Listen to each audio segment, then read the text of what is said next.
Hey everybody. Um, I posted up some, well, haven't, but I recorded some review videos on the Slash 4x4, like when I got it, and when I had drove it for a little while and stuff. But here it is now. I've had it for probably a little over a month, and I've drove it and raced it, and drove it some more and raced it some more. And it's pretty much like what condition your truck's going to be in. If you've just driven it that long, you know it's not going to be like go out and drive it once and say a bunch of good stuff about it. But one thing that is good about it is it handles really good, and it's pretty quick too. But some of the bad things are the body, the back end, the fender. You can see that gets, when you flip or get hit there, it kind of breaks pretty easily. Another thing is that the body gets really dirty on the inside. But it gets really dirty in the chassis too. This is actually like one of the cleanest times it's been for being drove.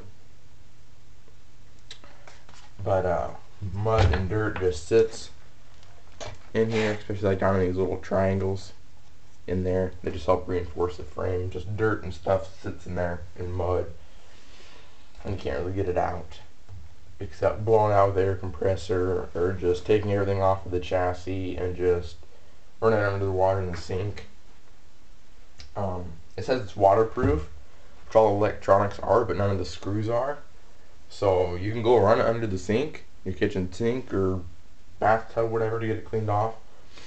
But all your screws on your chassis and holding all your electronics on, wheel nuts, bearings, all that stuff's gonna kind of rust out. But a couple things it needs is one of those outerwears chassis covers. You can get those at outerwears.com, and mine should be coming here pretty soon. I ordered one not too long ago, so that should be coming. It also needs a heatsink. I got this one off eBay for like $13. I think it was from well, actually not sure what their eBay name is, but just go search Traxxas Slash 4x4 heatsink. But one of the nice things about it is it doesn't have a fan. So fans sometimes help cool stuff better, and sometimes they just kind of get in the way and just, you know, get a shorter run time with a fan, you know, because it takes electricity. Not very much, but it does. But with this heatsink, you can tell some fins are small and they get bigger as they go around, and small fins fit underneath all your wires, whereas the big fins hang out and grab air. You can see it there. So it's not going to get any air. If you have the big fins hanging off that side, it's not going to really get any air because you got the servo, the receiver, your ESC, heatsink, and wires. It's not going to get a lot of air there. Whereas if it hangs over kind of this drive shaft area, it's going to catch a lot of air, and it's going to catch any of the air this thing doesn't catch, just to help keep the battery cool.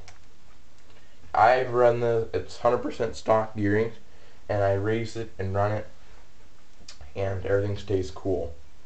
The battery had gotten pretty warm with the gearing, and yeah, you could gear down, but I think Traxxas needs to make their cars, when they say ready to race, they need to be able to make them to not have to worry about overheating problems.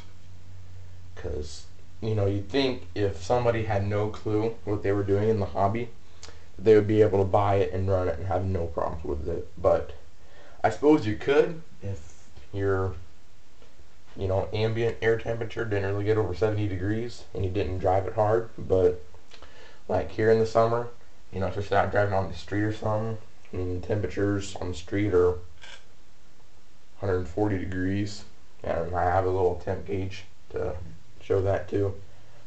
But what I basically did was just took the battery hold down and put a air scoop on it out of just the spare Lexan off of making my Slipstream Mini Revo body.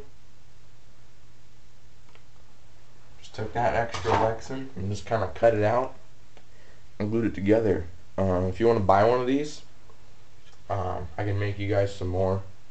I'm not sure what the price is going to be, but if you guys want any, just let me know, and we can, you know, figure out a price and can make one up for you. But it lowers battery temperatures about 20-25 degrees, and the heat sink drops motor temperatures about 20-25 degrees.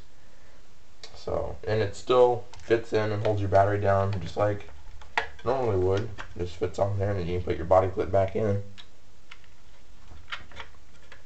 Holds your battery down, just has a scoop on it. Another thing is the tires. As you can see, these on here aren't the stock tires. They're the Slash 4x2 tires.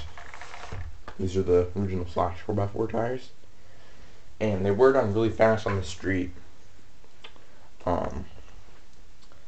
I took these and right when I got my car and didn't drive it on the street at all, just kind of went and raced it. And they gripped really good on my track in those conditions. Like, it wouldn't slide, almost like it grips too much, you know, like there's some tight corners and I couldn't slide around the inside. Like, I just have to like try to steer as much as I can and just go around the outside of the corner. People would pass me on the inside. So went out, drove around the street and stuff, and got the knobs worn down a little bit, and then it seemed to work pretty good for like the second heat. But then I just decided to get the Slash 4x2 tires because they're a little bit different compound. Same offset on the wheel and everything, just a slightly different compound. And those seem to work pretty good. They let you slide, at least on my track. I mean, every track's pretty much different.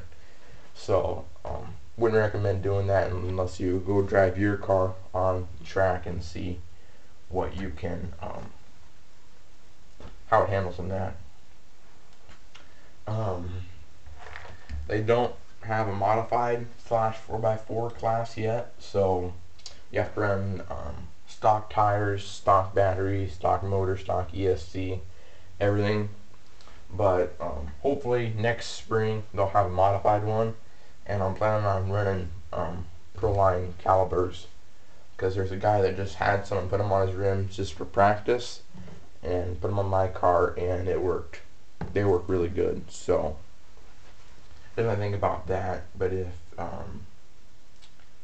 your track has a modified Slash 4x4 class, definitely think about running that instead of just the stock one to start out, because it'll be easier to control your Slash 4x4. Other things I did was add 45 Shockwave oil to the back. Comes with 40. Just kind of helps with some damping. And with the front, I moved shock positions. Front bumper's kind of in the way, but I moved them. They're right in the middle. They're right on this middle mount. Moved them to the inside. Same way. And on the bottom A-arms, moved them out to the 4th position. There's only one more to go. So that gives it a lot more, I forgot what it's called, but makes it more like a 1/8 scale buggy. You know, their shocks are always tilted forward and they handle really good. So, can't think of the term, but with the back, I just moved them out one more position, and Like I moved the back in to the inside mount too, but they still have a lot of travel. But the fronts, they pretty much stop at right about flat, but whole ride height has about the half shaft or drive shafts about level, so it's all good. So might want to think about getting a heat sink, thinking about making yourself one of these or having me make you one, and get a aftermarket body, because stock ones kind of break apart.